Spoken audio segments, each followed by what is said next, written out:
যখন থেকে ঘটনা ঘটেছে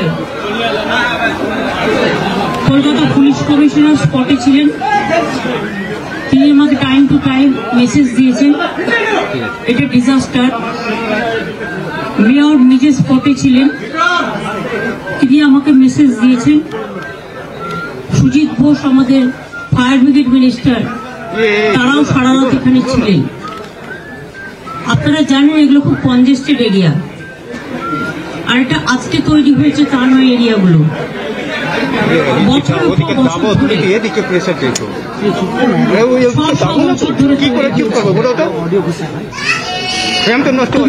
বাড়ি তৈরি করে যারা প্রমোটাররা, একাংশ, সবাই নয়, তারা তৈরি করার আগে নিশ্চয়ই ভাববেন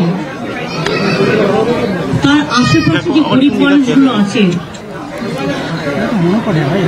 তাদের যাতে কোনো ক্ষতি না হয়। এবং একটা বাড়ি তৈরি করতে গেলে শুধু আমি একটা ছতলা বাড়ি তৈরি করে দিলাম এটা আমার কাজ নয়।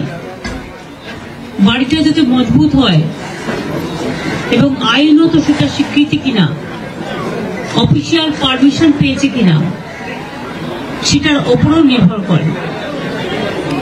আমি মেয়রকে জিজ্ঞেস করছিলাম যেটা অফিসিয়াল পারমিশন দিয়েছে কিনা, ও বলল না। এগুলো সমস্তই বেআইনি কিছু কিছু হয়। আলটিমেটলি আমি যা খবর পেয়েছি, আমাদের পুলিশ, ফায়ার ব্রিগেড, ডিজাস্টার সবাই সারা রাত ধরে, এবং লোকাল মানুষ, কাউন্সিলর, স্থানীয় যুবক যুবতীরা, এলাকার ক্লাবগুলো সকলে মিলেই, রমজান মাস চলছে, এইসব এলাকায় সকলেই উপবাস করে থাকেন। তা সত্ত্বেও এরকম একটা দুর্ঘটনা ঘটে গেছে, যার জন্য আমরা সকলেই মর্মাহত। এবং এখনো পর্যন্ত যেটা রিপোর্ট আছে, 2 জন মারা গেছে, বাদ বাকি এখনো 5-6 জন ট্র্যাপ আছে। তার মধ্যে আমি এক্ষুনি খবর পেলাম একজনের পা আটকে আছে, বেঁচে আছে, তাকে হয়তো বের করে দিবে। এরকম ভেতরে ঢুকতে একটু টাইম লাগছিল, তো এখন মোটামুটি তারা ভেতরে ঢুকে গেছে। রেস্কিউ অপারেশনটা যত তাড়াতাড়ি হবে তত ভালো। এবং তাদের পরিবার পরিজনরা হসপিটালে আছে। এখানে হেলথ ডিপার্টমেন্ট থেকে শুরু করে, ডিজাস্টার ডিপার্টমেন্ট থেকে শুরু করে, ফায়ার ব্রিগেড ডিপার্টমেন্ট থেকে শুরু করে, কর্পোরেশন ডিপার্টমেন্টের সকলেই আছে, স্থানীয় মানুষরাও আছেন। আমি শোকসন্তপ্ত পরিবারের কাছে দুঃখ প্রকাশ করছি এই ধরনের ঘটনা ঘটার জন্য। ইল্লিগাল যে কাজগুলো কেউ যদি করে থাকে তার বিরুদ্ধে অফিসিয়াল অ্যাকশন নেওয়ার জন্য আমি প্রশাসনের কাছে অনুরোধ করব।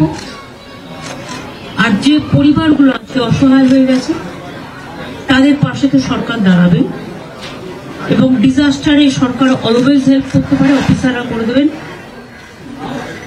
এবং যাদের বাড়িঘরগুলোও ভেঙেছে গরিব লোক, তাদের বাড়িঘরগুলো অফিসারদের আমি বলবো দেখে নিতে। কমিশনার আছে, কমিশনার এটা দেখে নেবেন।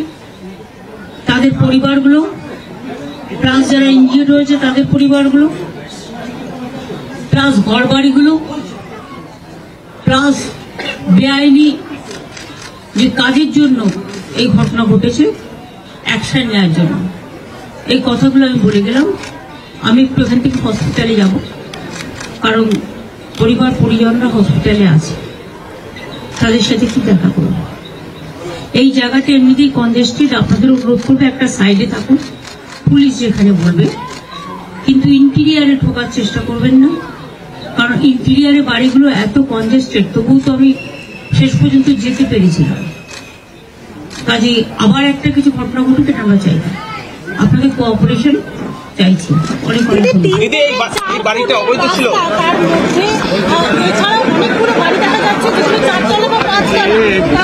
দেখুন ডিটেলস এনকোয়ারি চলছে, কলকাতা কর্পোরেশন ও পুলিশ এনকোয়ারি করছে। আমাদের প্রাথমিক তদন্ত হিসেবে যা হাতের সামনে এসছে সেটা আপনাদের কাছে আমি বললাম, বাদ বাকি তদন্ত করে প্রশাসন অ্যাকশন নেবে। দিদি আপনি কেমন আছেন? কেবল কাজ